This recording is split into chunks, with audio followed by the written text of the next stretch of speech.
Pessoal, tudo bem? Bem-vindos, bem-vindas. Mais uma das nossas aulas para tratar sobre a boa, querida redação que pode nos dar notas bem legais lá na média do Enem e que também faz parte do nosso processo de comunicação do dia a dia, né?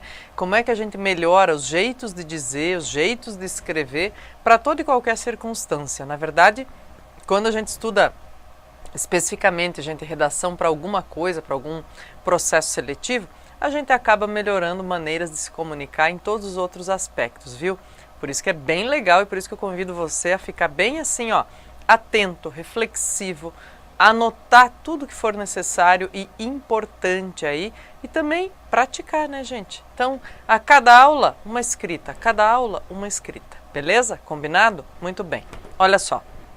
Para essa nossa aula, então, gente, eu preparei e eu queria conversar com vocês um pouquinho sobre meios de receber, de conseguir captar e entender informação, repertório, mecanismos de encontrar, assim, ó, modelos de texto a serem seguidos para se produzir num texto Enem, né? E essas características todas. Bom, o que eu quero conversar com vocês nesse sentido? É assim, gente. Por mais que as cartilhas do participante, guia do participante, né, que eu já disse para vocês que era para baixar e ter como livrinho de cabeceira para estudar, por mais que elas tragam os textos modelo Enem, o que a gente não pode fazer é tomar esses textos que estão aí como modelo de nota 1000 como referências de teto, vamos dizer assim. Por que eu estou falando isso, referência de teto? Quer dizer, como os melhores textos que a gente vai ler na nossa vida de estudante, né? É assim, gente, esses textos só são nota 1000 e estão aí como exemplo, porque eles tomaram, e a gente percebe pela leitura que faz deles, eles tomaram como referência outras leituras mais complexas, mais clássicas, mais articuladas e de gente que sabia mais do que eles em relação à escrita, né? Então, pessoal, o que é bem legal que a gente faça o tempo todo, que a gente procure estratégias, mecanismos de consolidar o que a gente já sabe, como produtor e leitor de texto, mas de buscar caminhos para coisas que a gente nem sabia que não sabe, tá? Então, assim, se eu, por exemplo, olho só esses textos como referência lá da cartilha do participante, eu não vou achar que existem textos melhores ou mais bem articulados ou que até existem outras estratégias pelas quais eu poderia dizer as mesmas coisas, né? Eu posso simplesmente dizer, nossa, então isso aqui é o teto, é a margem que eu preciso. E não é assim que funciona, né? Aqueles textos são modelares, mas eles foram modelados justamente em referências mais articuladas, mais fortes, mais interessantes do que eles, ok? Por que tudo isso, prof? Então você está dizendo para a gente? Para convencer você de que sim, além desses exemplos, existem outros muito legais, muito importantes e que estão escritos todos os dias nos jornais do Brasil e do exterior, tá? São textos, gente, de articulistas, editoriais do Brasil e do mundo todo que podem, que devem nos servir como alimento para a escrita. Como assim alimento para a escrita? Como alimento em termos de modelo e em termos de conteúdo e tema. Como é que essas pessoas estão tratando desses temas? Como é que elas estão se posicionando? Que justificativas elas usam? Mais ainda, pessoal, quem lê textos de jornal sucessivamente, cotidianamente, fica melhor informado, tem repertório de atualidades, né? E as atualidades são sempre muito bem-vindas quando bem utilizadas argumentativamente num texto argumentativo, num texto de Enem também, tá? Então, ó, a gente vai enquadrando aí todos esses elementos como constitutivos de um bom texto, de uma boa comunicação, tá bem? Vamos para a prática, então, ver como é que isso funciona? Bom, pessoal, o que eu peguei aqui? Ó? Disse, bom, vamos lá, para motivar a nossa conversa. Como e onde buscar inspiração e modelos para a escrita? Então, eu estou direcionando você, ó. Quais são as estruturas argumentativas mais comuns e com as quais a gente pode aprender, assim, ó, de fato, dizer, ó, tem mecanismos, tem jeitos, tem, né, maneiras diferentes de dizer. Os editoriais de jornal publicados todos os dias, os editoriais de revista, que também aparecem semanal ou mensalmente publicadas, né? E os artigos de opinião, gente, são os textos mais significativos para a gente buscar essa estrutura argumentativa, jeitos de intertextualizar e outras coisas, tá?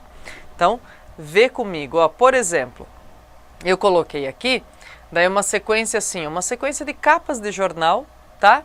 Porque estudar lendo jornal é um negócio bacana, gente. Hoje, e eu diria para vocês, nossa, nós vivemos numa era muito abençoada neste sentido, né?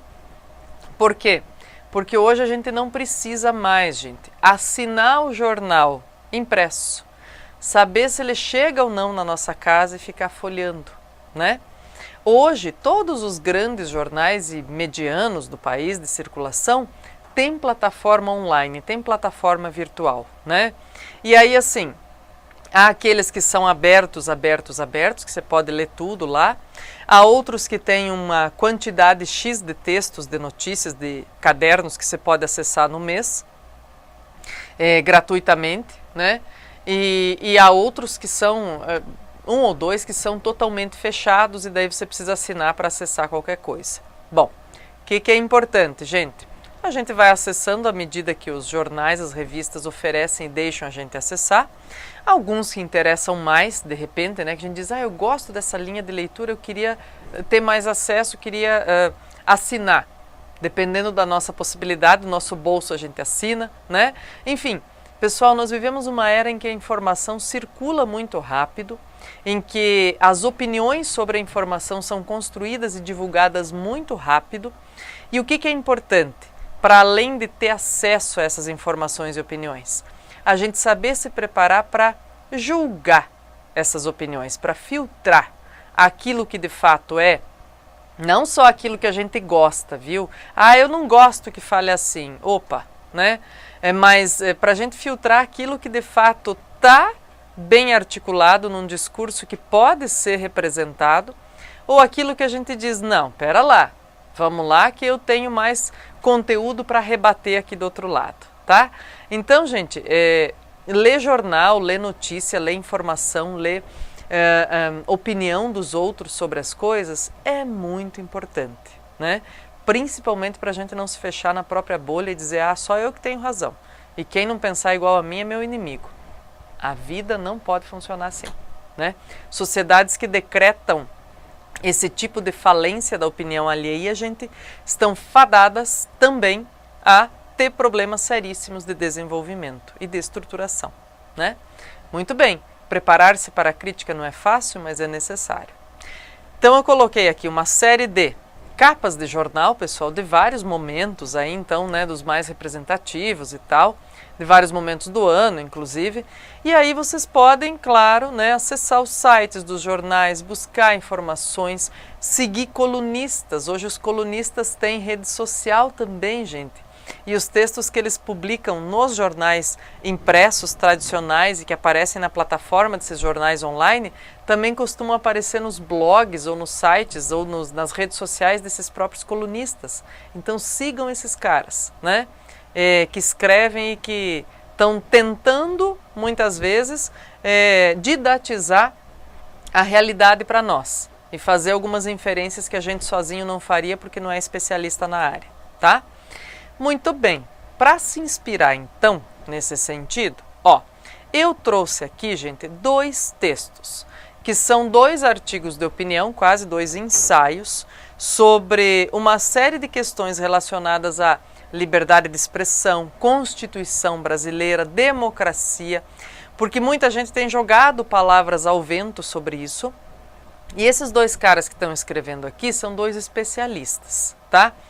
E eu vou ler os textos e ao final a gente vai conversar um pouquinho sobre os pontos de vista levantados por eles, o que teria de informações ou de revelações aí que eu poderia usar num texto Enem, né, por exemplo, para articular um ponto de vista, como é que isso funciona. Tudo bem? Preparados? Vamos juntos para a leitura? Então vamos lá. Primeiro texto, gente. Apaziguar o Brasil e preservar a Constituição. Olha lá. O cenário político brasileiro tem se transformado muito nos últimos anos. Por um lado, valores como a transparência e a probidade foram fortalecidos por meio de regras inovadoras, como são as leis da ficha limpa e de acesso à informação, e a proibição de doações ocultas e empresariais para partidos e candidatos. Por outro lado, o aumento da tensão entre as forças políticas antagônicas culminou em crimes violentos, episódios de intolerância e de desrespeito a valores da democracia. Então vamos lá, gente. Olha quanto de conteúdo já tem nesse primeiro parágrafo. Coisas assim, que se eu, leitor, que estou me preparando para um vestibular, não sei, eu já deixo sublinhado, já deixo anotado para ir atrás depois, porque são temáticas de atualidade político-democrática brasileira, tá? Vamos ver? Ó, por exemplo, lei de ficha limpa, não sei o que é isso. Ah, então eu vou procurar. E vou encontrar em linhas gerais que lá desde 2011 é uma lei que impede candidatos ou pessoas de se candidatarem tendo sido condenadas por conjuntos colegiados de juízes, tá? Então, diz, nossa, prof, mas não era assim antes? Não, não era assim, gente. Podia se candidatar, mesmo tendo sido condenado, estando respondendo em liberdade, enfim, etc, etc. Tá bom? Então, ó, lei da ficha limpa e outras questões relacionadas, vocês podem procurar e vão encontrar outras informações.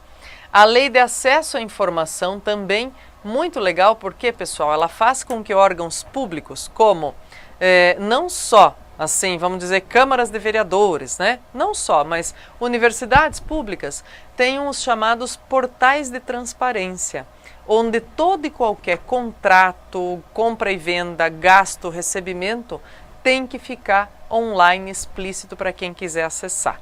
Bom, alguém também poderá dizer, ah, prof, mas ninguém olha. Olha, gente, muito, se você der uma busca também, muito de coisas que se descobriram, que não se sabia, que tal, que leva aí um fio da meada gigante a situações de corrupção e desvio de dinheiro, foram possíveis justamente porque tem quem leia esses portais, né? Então, toma esse cuidado também com a generalização, beleza? Políticas antagônicas, forças políticas antagônicas, forças políticas opostas, né? Que se opõem, tá? Vamos lá.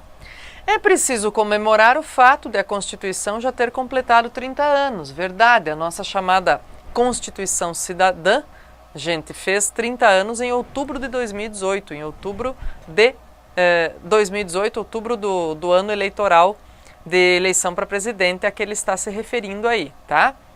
Vivemos o mais longevo período democrático da história nacional. Olha que interessante, gente. Nunca antes o Brasil tinha votado, né, e colocado seus representantes por voto direto da população por tanto tempo. Nós temos 30 anos de eleições diretas para a presidência da República.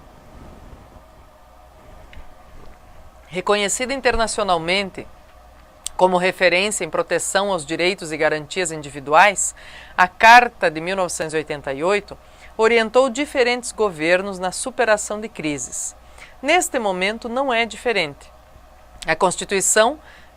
A continuidade do progresso brasileiro e a superação da distância que nos separa das nações mais desenvolvidas dependem essencialmente do respeito ao texto constitucional. Então a gente está vendo aqui que ele é um defensor do que? Da Constituição e de sua aplicação. Podemos dizer que o país alcançou, enfim, a maturidade institucional. Agora, o desafio maior é defender a preservação do Estado de Direito, conquistado por meio do trabalho dedicado de tantos brasileiros e brasileiras. A busca por esse objetivo demanda de todos os atores envolvidos no debate nacional serenidade e equilíbrio. É indiscutível que o Brasil precisa modernizar diversas legislações que hoje prejudicam o dia a dia dos trabalhadores, das empresas e até mesmo do poder público, muitas vezes engessado por excessiva burocracia e cultura de litigância judicial. Vamos lá, coisas a observar aqui, pessoal. Ó, estão vendo? A gente já falou em outros momentos sobre uso da primeira pessoa, né? Ele está usando primeira pessoa plural, principalmente por quê? Porque ele também é brasileiro, porque ele também está sob a égide da Constituição e é atingido por ela diretamente. Então, podemos dizer que o país alcançou. Por quê? Porque Ele se coloca na condição de um brasileiro que está falando dessa situação. Agora vejam que no decorrer do parágrafo, ele vai trabalhando também com a ideia de dizer, peraí, então, no outro parágrafo ele se mostrou completamente favorável à Constituição como quem ajuda qualquer governo no país, no Brasil, a dirimir as crises, ok? Muito bem. No entanto, neste parágrafo, ele não deixa de enunciar, de se colocar como alguém que percebe que há excesso de burocracia e cultura de litigância, quer dizer que para tudo tem que procurar justiça, né? Em relação a muitos setores. Então ele não está dizendo, ó, não estou de olhos fechados para isso. Outras leis perpetuam privilégios herdados da mentalidade imperial, como é o caso do foro privilegiado. Opa, ele é a favor da Constituição, pero contra o foro privilegiado. Generalizado para milhares de agentes públicos e não condizem com o novo momento da sociedade. Verdade, ter foro privilegiado, gente, está fora de moda, para começo de conversa, né?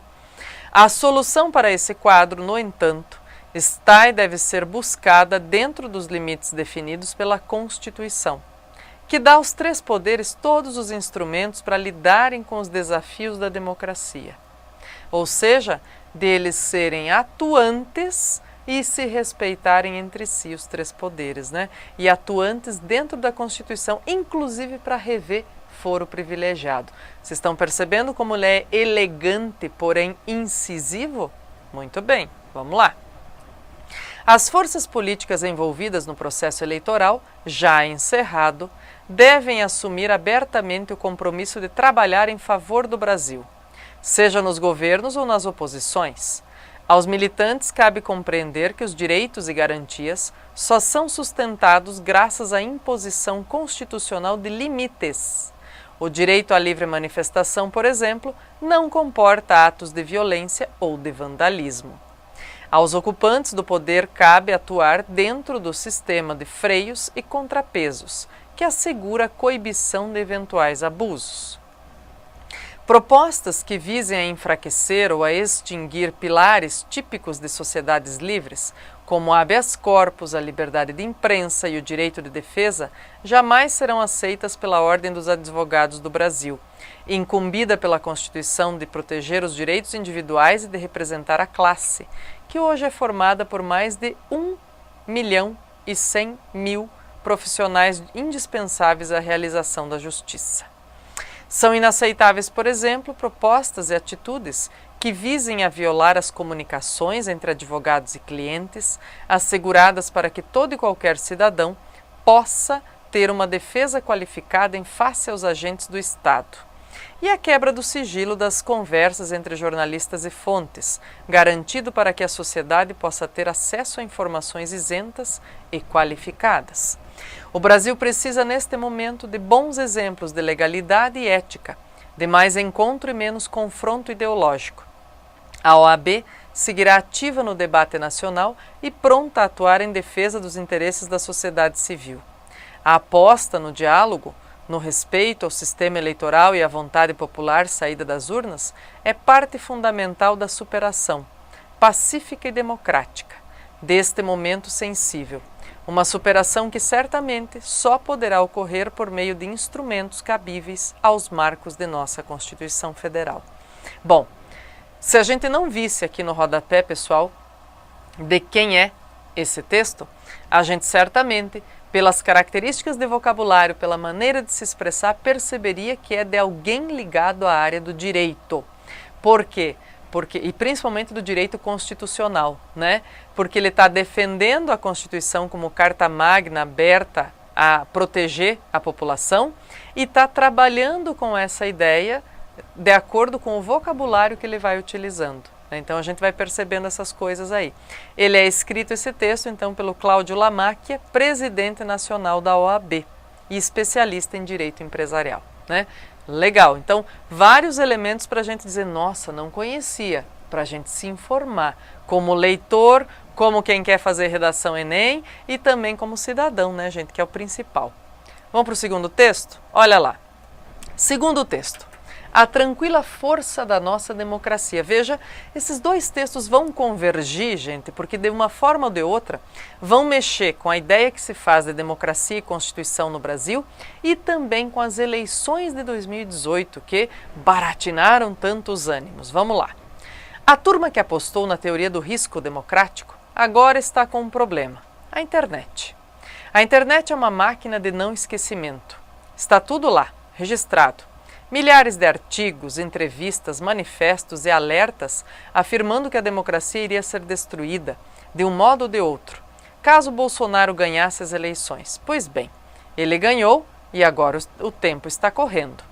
Se a democracia de fato sossobrar, o que é sossobrar, gente? Olha lá, guarda essa palavrinha nova para o vocabulário. É se ela de fato for a pique, afundar, acabar, tá? No Brasil, logo saberemos. Em 1 ou 2 anos teremos já uma boa imagem do que ocorrerá com nossas instituições. Caso nossos ilustres acadêmicos estiverem certos, nos tornaremos uma nova Venezuela, ou alguma variação próxima. O catálogo de grandes alertas é inesgotável. Agora é civilização contra a barbárie, diz Wagner Moura, com um olhar que só ele saberia fazer. Do exterior, a imaginação flutuou nas estrelas. Leio de um professor americano que andou por aqui como uma espécie de Roger Waters da ciência política durante as eleições, que Bolsonaro irá mover uma guerra às facções criminosas do país. E quando a violência explodir, suspenderá a Constituição e dará fim à nossa democracia. Leio outro que nos convoca a resistir enquanto for tempo, enquanto ainda dispusermos de algum espaço e antes que nossas liberdades sejam retiradas pelo novo presidente. Não há nenhuma necessidade de discutirmos muito sobre a correção ou não da retórica catastrofista sobre o Brasil. Basta esperar. Estamos diante de uma espécie de experimento natural. Se o grande alerta estiver errado e nossa democracia sobreviver ao inominável monstro de Glicério, cidade natal do novo presidente, tenho convicção de nossos bons intelectuais farão uma discreta e silenciosa autocrítica. Pessoal, vou parar por aqui, eu já sigo no texto, mas vocês perceberam que ele foi buscando informações e falas ou trechos que especificamente a gente já se lembra do que acontece, né? Diz, fulano falou isso, fulano falou aquilo. E ele diz, a internet não perdoa, ela armazena tudo que a gente fala e escreve, né? E mesmo as coisas catastróficas, como ele diz aqui, o pessoal pessimista ou catastrofista, diz, não precisa nem analisar, basta esperar 2 anos. Aí. E ele diz o que no final? Tenho convicção de que os nossos bons intelectuais farão uma discreta e silenciosa autocrítica. Discreta e silenciosa. Como é que a gente faz uma autocrítica silenciosa, gente? É não fazendo, né? Então ele está sendo irônico, dizendo, é claro que se as pessoas não tiverem como dizer, viu, eu disse, eu avisei, elas não vão dizer nada, né? Vamos lá, segue. Não será preciso nenhum texto ou declaração pública, eles não o fariam, de qualquer maneira, nem mesmo um post nas redes sociais. Sugiro apenas um brinde solitário em homenagem à nossa democracia e às nossas instituições, que julgaram tão mal. E quem sabe algum arrependimento pelo pecadinho tão impróprio a um acadêmico, ceder à tentação da militância. Gente, e aqui eu quero chamar a atenção para esse espaço que é bem legal nesse trecho de texto. Uma coisa é trabalhar com características intelectuais e fontes de pesquisa. Outra coisa é usar sua voz e o seu nome intelectual para fazer militância. E é a esse tipo de dualidade que ele está chamando a atenção. Então esqueçam, também para vocês não lerem o texto assim pensando, eu sou contra ou a favor fulano, eu sou contra ou a favor fulano, né? Não pensem assim, pensem que ele está falando de um mundo imaginário que não seja o Brasil, tá? Só para a gente ir analisando de maneira mais metódica e também lisa, com lisura possível, tá? Sem pender a dizer, mas eu não gosto de fulano, mas fulano é não sei o quê, tá? Então pensando assim, dizer, ele está dizendo, é muito ruim quando um acadêmico usa sua voz e o seu respaldo acadêmico para se tornar um militante, sem avisar que o que ele está fazendo naquele momento não é ciência, tá? Vamos lá? Ou pior, dar trela e transformar em tese acadêmica aquilo que não passava, no fim das contas, de retórica de campanha ou de um partido político. Não vale neste debate fazer uma confusão bastante elementar. Caso a catástrofe não aconteça, sair pela tangente sugerindo que a democracia não terminou, mas que passamos por um retrocesso democrático, por conta da agenda conservadora do governo Bolsonaro. Vamos imaginar. O Congresso aprova, a partir de uma proposta apoiada pelo governo, a redução da maioridade penal para 17 anos. O projeto alcança 308 votos na Câmara e 49 no Senado, em 2 turnos. Haveria algum problema democrático em uma decisão como esta? De minha parte, sou contra a redução da maioridade penal, o que é irrelevante. O aspecto relevante é: foi eleito um presidente com esta proposta, explicitamente defendida por anos a fio. Ato seguinte, ela recebe apoio do governo e é aprovada pelo Congresso. Sua aprovação será, portanto, um resultado da nossa democracia, ainda que possa desagradar uma imensa legião de brasileiros. Vamos pensar o seguinte, gente, hoje o fato de a gente ter uma maioridade penal aos 18 e alguns outros incrementos da lei sobre maioridade penal desagrada a milhares, milhões de brasileiros. Se for para 16 ou 17, vai desagradar outros tantos milhões. Se fosse para 21, desagradaria também outros tantos milhões. O que ele está trabalhando aqui é que faz parte do processo democrático. Se nós elegemos como representatividade um Congresso que aprova o que vai aprovar isso, que é uma agenda de governo, nós não estamos ferindo a democracia, né? Então é importante entender como é que se estrutura isso, tá? Vamos lá. O mesmo raciocínio vale para os demais itens da pauta conservadora, como ainda vaga ideia de flexibilizar o Estatuto do Desarmamento, tudo por uma simples razão. A democracia não se decide pelo que eu, você, ou um punhado de intelectuais ou o Maracanã lotado de gente movida pelas melhores intenções achamos que é certo fazer. A democracia, como não se cansava de repetir no Norberto Bobbio, profe, nunca ouvi falar dele. Põe um asterisco aqui, ó, que esse cara você tem que estudar.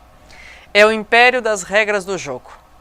É um sistema feito de freios e contrapesos, equilíbrio entre poderes e respeito à Constituição. Você viu que essa expressão freios e contrapesos estava no texto do presidente da OAB também? Pois é, então para ver, ó, que algumas expressões em alguns temas são recorrentes, tá? Respeitadas as regras do jogo, nada diz sobre a qualidade da democracia e os seus resultados, isto é, se as decisões tomadas pelos cidadãos nas eleições pelo Parlamento sob a vigilância da Suprema Corte forem consideradas por alguns como progressistas ou conservadoras. O que me espantou nesta eleição, mais uma vez, é o mais completo desprezo que boa parte do mundo intelectual tem pela simples ideia do pluralismo e da tolerância como um modo aqui, tá, gente? De ser que é próprio da democracia. Mais de 55 milhões de pessoas votam em um candidato, mas no dia seguinte isto é tomado como uma mera expressão de um erro, tragédia, piada, ou como escutei de um bom amigo intelectual, de uma campanha que não passou de estridência ideológica vazia. O novo governo já começa a enfrentar os problemas do mundo real da política, a necessidade de votos para a reforma da Previdência, a pauta da autonomia do Banco Central no Congresso, a composição do Ministério e formação da base partidária. O curso da política de carne e osso segue a ritmo acelerado, enquanto uma estranha parte da sociedade parece não ter percebido que a campanha eleitoral terminou, que a democracia fez valer sua voz e as instituições, talvez para desgosto de muitos, cumpriram exemplarmente o seu papel. Fernando Schuller, pessoal, esse é um cara que deve ser lido costumeiramente por vocês também, tá? São análises políticas que vocês perceberam aí nos 2 textos que fazem com que a gente fique mais informado, entenda melhor e consiga também dar vazão às vezes a coisas que a gente faria de um jeito muito estridente, sem jeito de escrever, né? Então, bacana entender o que é campanha, como ele diz, o que é movimento ideológico e militância de campanha e o que é governar de fato para todos. Tá aí, Constituição garante isso, viu? Beijo, gente. Boas leituras aí, ó. Continuem trabalhando, escrevendo do outro lado que a gente continua aqui.